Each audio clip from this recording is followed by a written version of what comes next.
Global star Ram Charan ప్రస్తుతం తన 16వ చిత్రానికి సంబంధించిన మూవీ షూటింగ్లో బిజీగా ఉన్నాడు. ఈ సంవత్సరమే ప్రేక్షకుల ముందుకు తీసుకురావాలనే పట్టుదలతో చిత్ర బృందం ఉన్నట్టుగా తెలుస్తోంది. జాన్వీ కపూర్ హీరోయిన్గా చేస్తున్న ఈ మూవీకి బుచ్చిబాబు సానా దర్శకుడు.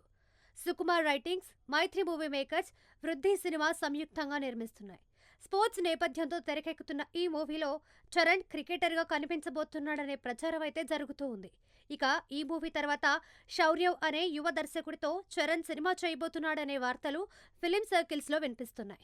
శౌర్యవ్ ఎవరో కాదు, నేచురల్ స్టార్ నానితో హాయ్ నానా వంటి క్లాసిక్ చిత్రాన్ని తెరకెక్కించిన దర్శకుడు. మొదటి సినిమాతోనే పరిశ్రమ దృష్టిని తన వైపు తిప్పుకున్నాడు. చరణ్కి ఇటీవలే ఒక లైన్ చెప్పాడని, అది చరణ్కి నచ్చి గ్రీన్ సిగ్నల్ ఇవ్వడంతో శౌర్యవ్ ఇప్పుడు ఆ కథని పూర్తిగా డెవలప్ చేసే పనిలో ఉన్నాడనే కథనాలు సినీ సర్కిల్స్లో వినిపిస్తున్నాయి. హాయ్ నాన్న శౌర్యవ్కి తొలి సినిమా అయినా కూడా ఎంతో అనుభవం ఉన్న దర్శకుల్లా సెంటిమెంట్, కామెడీ, యాక్షన్ సీక్వెన్స్ ని తెరకెక్కించాడు. అందువలనే శౌర్యవ్కి చరణ్ ఓకే చెప్పాడని కూడా అంటున్నారు. బుచ్చిబాబు సినిమా తర్వాత చరణ్ చేయబోయే సినిమాపై ఇంకా ఎలాంటి అధికార ప్రకటన రాలేదు.